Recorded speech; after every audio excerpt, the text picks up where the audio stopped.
Nakiisa ang pamunuan, mga guro, kawani at mga mag-aaral ng mataas sa paaralang pambansa ng San Jose sa Division-wide Cleanup Day noong hapon ng Enero 25.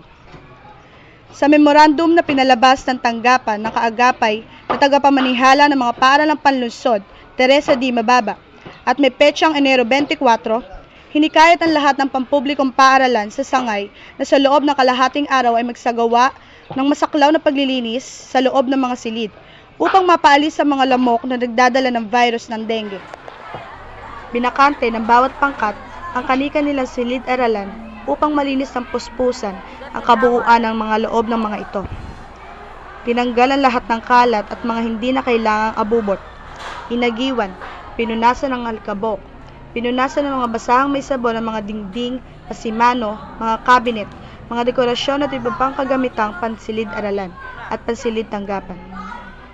Winalisan at nilampaso ang mga sahig. Nilinis ang maaalikabok ng mga bentilador at nilabhan ng mga kortina. Sa pangunguna ng mga tagapayo, siniguro ng mga mag-aaral na alinman sulok sa loob ng mga silid na maaaring pagtaguan ng lamok ay nalinis. Ayon sa memorandum, mulat na at nagsasagawa na ng paglilinis ang mga mamamayan sa kani-kanilang bakuran upang maiwasan ng dengue.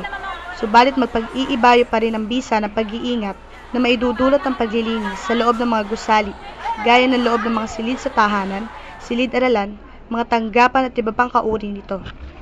Inaasahang pag-iibayuhin at ipagpapatuloy ng palagian ang gawaing paglilinis na ito sa loob ng mga silid ng mga paaralan bilang tugon sa muling pagtaas ng bilang ng mga kaso ng dengue dito sa lungsod.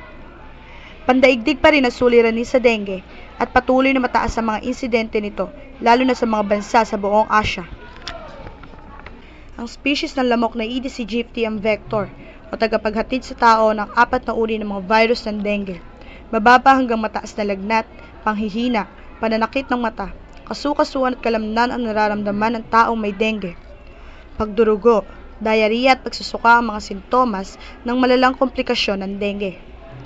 Positibo ang inisyal na resulta ng 2 makabagong pananaliksik upang sugpuin ang dengue sa pamamagitan ng genetically modified na mga lamok at pag-atake sa kanila gamit ang bakterya. Gayunpaman, pag-iingat at palagi ang paglilinis sa loob at labas ng mga tahanan, paaralan at tanggapan, gaya ng katatapos na anti-dengue clean-up drive na isinagawa sa buong sangay ang maaasahang pananggalang natin sa palagi ang banta na nakamamatay na sakit na ito. Mula dito sa San Jose National High School at sa patnubay ni DepEd Media Bureau Member Ever Samson, ito po si Casey Sakdal, nag-uulat para sa DepEd Hour DWWJ Radio Vision.